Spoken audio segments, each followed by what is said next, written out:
Oh, good afternoon to you, Scott Baker. Happy Saturday. Happy Saturday, 3 o'clock here Eastern Time. Mikey, on the 15th of November, it's time for another edition of Lead Better, the time where Mikey and I get together and meditate on the merits and the issues and all of the things underlying the day's field note from Admired Leadership. And today's topic is Great Leadership Development Plans Share 4 Ingredients. This is field note 1619. So in the exciting world of leadership, when you start saying, let's talk about development plans and let's talk about 4 ingredients, some of you are like, oh yeah, you're speaking my love language. Others of you are like, can we just get back to how to be more inspiring? Well, it's all in here. It's all in here into these 4 ingredients. And in fact, we have some real world, sort of things happening right now that we could probably cross apply to them. So I do think that we can all have a significant value driven conversation. We can all pull insights. That's my hope. What's your feeling? Yeah, it's interesting that you say, can we just get back to being more inspiring? So when a leader steps into a role, eventually they're going to ask that question, what are the things that I can do to actually make me more inspirational, make me more motivating? And so the first step is learn those skills. They exist. A lot of people don't think of them that way. People think of inspiration is this effervescent quality that you're born with. And if you're not born with it, then you have to kind of just fake it until you make it. And that's not what we're thinking at all. So I like these 4 steps. I wish that we had an HR. If this was a field note that was distributed on a weekday, we might have called David Morris up to have this conversation with us, right? But he's not. I wouldn't do that to him on a Saturday. Right? We can probably see, because we're on multi-platform here, but mainly a Substack audience that gets notified, and of course you can watch us anywhere, and you can chat with us right now and give us feedback if you want to on a Saturday afternoon. We'd love it. So a couple things that were just top of mind that made this sort of extra applicable for me was, one, I had a lunch today with somebody who's on the executive committee of a major national organization, and they have a situation where there's a leader in crisis, right? So there's the possibility of, well, who's the next person up? And what's that development plan look like, and how? And it might be the thing that you didn't expect. So first of all, you could be like, well, we don't really need a leadership development plan that's a year long or 2 years long, or we're pretty good with our leaders. Maybe not. You might end up in a crisis, and you should be ready for that. So that's one thing. But I was listening to a podcast that a friend of mine does the other day, and he's part of a large international organization. But he had just been coming back from a conference, and they were looking at different divisions of the organization, and some trailing off impact in certain areas, but this one particular leader in Florida and how things were going spectacularly well, and really need to learn from that leader. And a lot of the conversation, and this podcaster was pointing to a couple of different sort of places of success and saying, but you just can't duplicate those people. This guy, he's such an inspiring leader. This person, she has such a way of bonding with the team and the way that she develops people. And you might get the right demographics, and you might have the right organizational structure, and you might be tied to the right support organizations.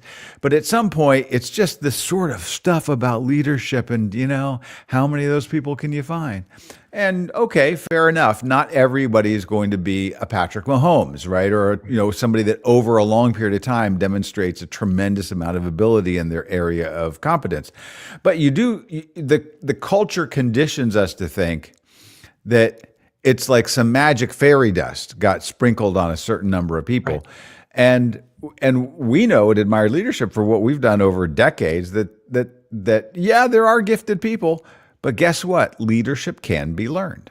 Yes, absolutely. And that's an exciting thing. And this very notion goes all the way back in our literature, all the way to the Bible, right? So Saul was granted the king of Israel because, and the observation that it makes is because he was head and shoulders above everybody else. He was just taller. Yeah.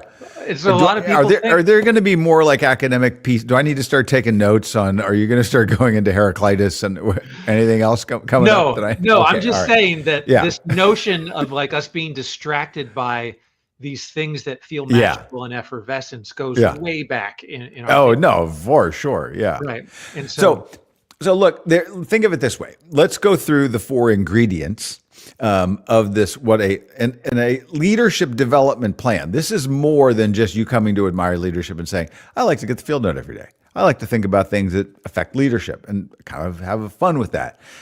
This is more than you being like, I should probably be engaging with an AI, or I need to be in your behavior platform. I probably need a leadership coach because I need to get better. right. That may be true. And maybe if you sit down with a really high level executive coach, be like, well, this is what we're going to do over the course of the next year. This is specifically talking about how do organizations, and by the way, that could be all kinds of things. It could be athletics, could be educational, could be nonprofit, could be big organizations, whatever. How are we going to get this person ready for something that's coming down the pike a year from now, 2 years from now? And what does that look like? There's those pieces. It's an important observation that you're making for the kind of person who might not be in an organization that does this well. Yes, right. You could go through these steps with or without your organization necessarily doing Right. it for you. And so that's Yeah. an important thing. Like, get yourself ready to be a leader, even though you're not tapped to be the next one in the org. Yeah, you could do it that way, and let's think about that. Now, here's the thing. I just noticed, what is it, today there was an article. There was information that kind of infused itself into my brain from a variety of devices, and it was that the CEO of Apple, Tim Cook, is likely to be announcing that he's stepping down sometime very soon, and they may be announcing his successor, and they've named who that person is, and that person's name I can't remember right now, but they're like, I think the head of engineering or something like that. So we can all then say, because we're here and we're wiser than anyone, let's talk about these ingredients and say, how would Apple theoretically or hypothetically be applying this to that guy? Maybe they're probably doing this, but you know what I'm saying is we see a real world case of succession, and Yes. what does that look like, and where do these apply? Yeah. So Well, number one, the drill. Yeah, I think that's a great drill. They before we actually get to those four, they probably did that 2 years ago. Yeah, Like, right, they exactly. probably They wouldn't be thought- bringing up this guy's name if that hadn't been the case. Right. And so if it is a succession plan, just be aware that the best organizations will do this 2 years in advance. And then the type of things that we're going to talk about with the ingredients that go into it have started. And who knows, maybe there were 3 or 4 people in that pool 2 years ago. Right. Absolutely. So now, one of the things structurally in this field note that I don't know if it threw anybody off, but there's a little place where it kind of takes a thing and you kind of go, okay, wait a minute, what was what? This is what I'm talking about. So we say in the field note, there's 4 ingredients to a good leadership development plan. Then the field note goes and says, beginning development with an assessment is a smart idea. So you start to think. Yeah, that's not number one, right? Yeah. And last night when Mikey and I were talking about this, I was like, I'm really trying to kind of make sure. And I did some little structural edits to the thing to kind of make it a little better. But it is what it is. We kind of highlight where the 4 ingredients are yet to come.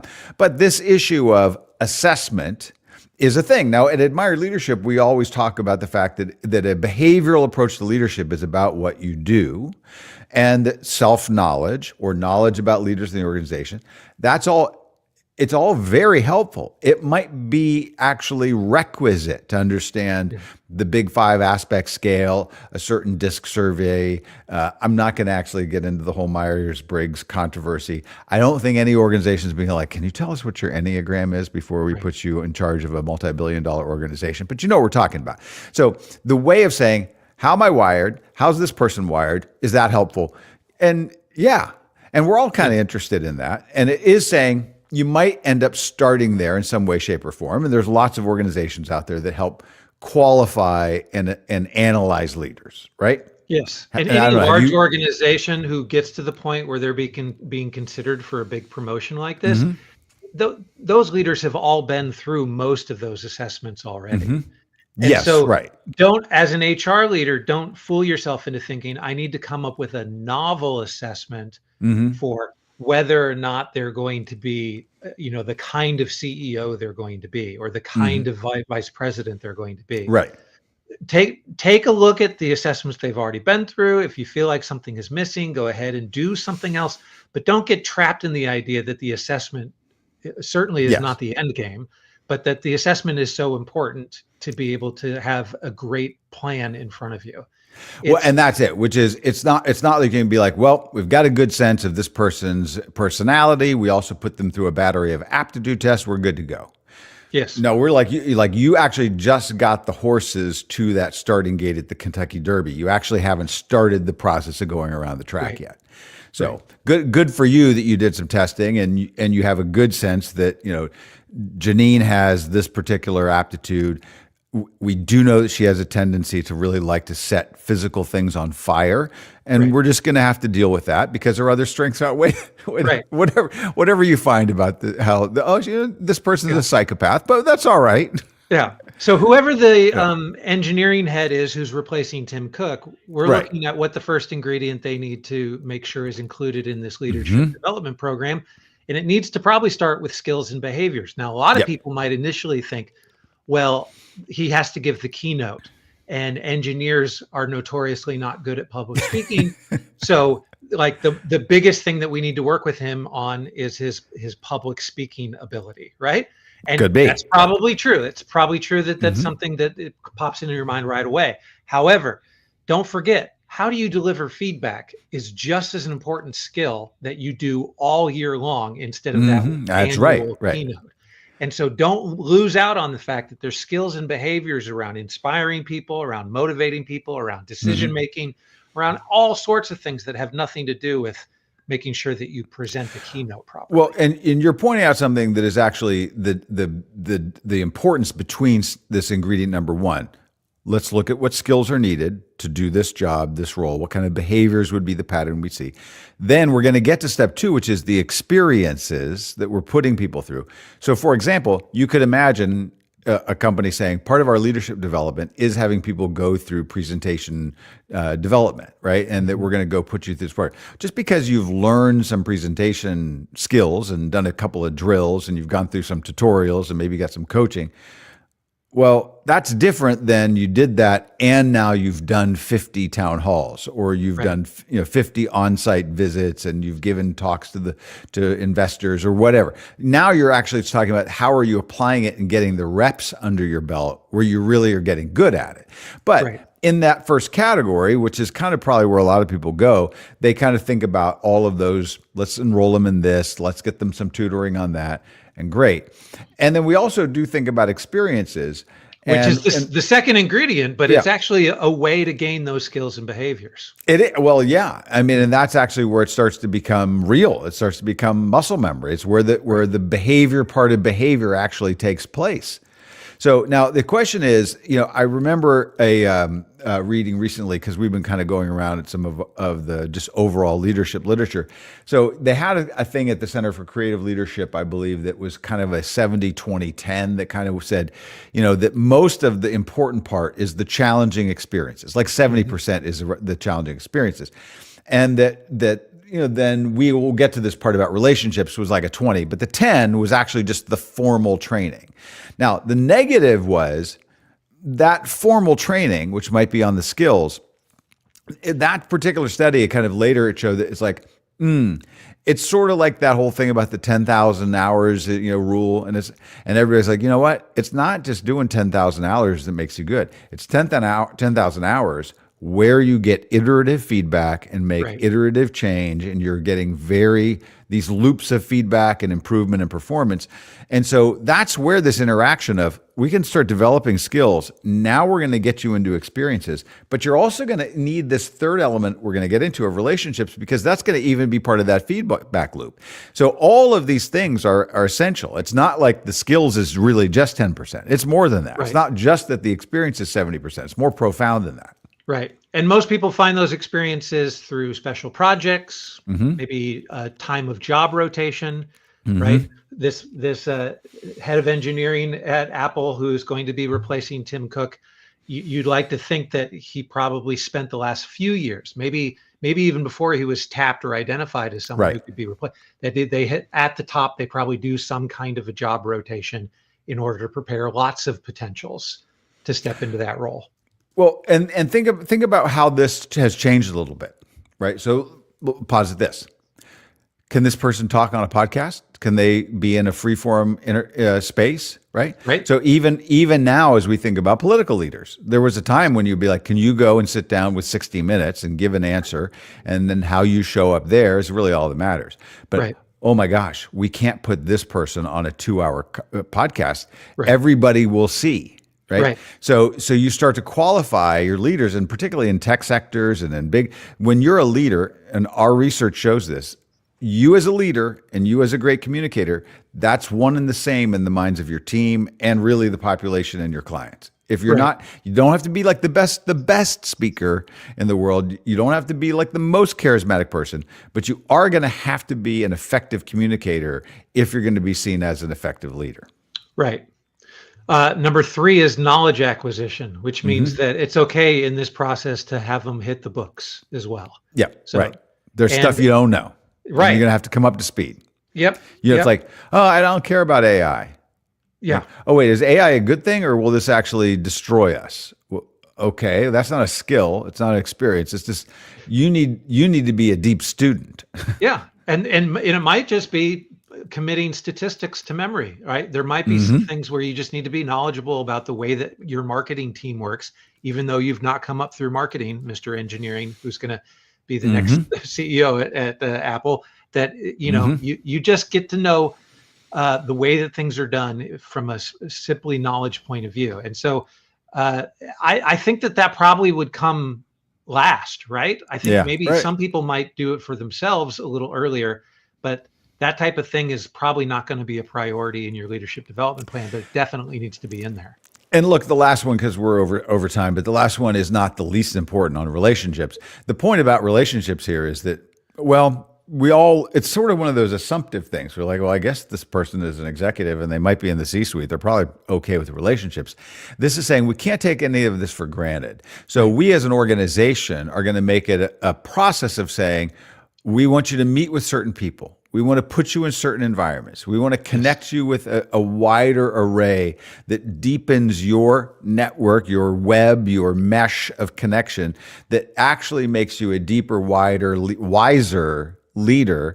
Right. And that all of these things, if we put them together, that looks over the course of a year, or if it's a big succession plan, 2 years, that's kind of what the field note outlines, that now are you way more ready because we were thoughtful about this than you would have been if you just been like, I should probably brush up on this. I should probably go meet a couple of new people. And that's it. That's it. Right. Be thoughtful about this. Put a plan. It will work. Everybody will get some better. Some people will get spectacularly better. Right. And, you've got 20 people on your board. You don't want them, wondering who the person is. Like, those relationships are important. Yeah. To mention ahead of time. All right. All right. So if Apple wants to call us, to kind of like, I'm ready. You'd like to think that they've gotten, all 4 of these elements inside of a good succession plan that they've got, and that whatever they might even not call it leadership development, right? They might just think of it as succession planning, but that's definitely what it is, right? Dynamite. Right. This was fun to talk about. Okay. We'll talk tomorrow. Bye now. See ya. Bye.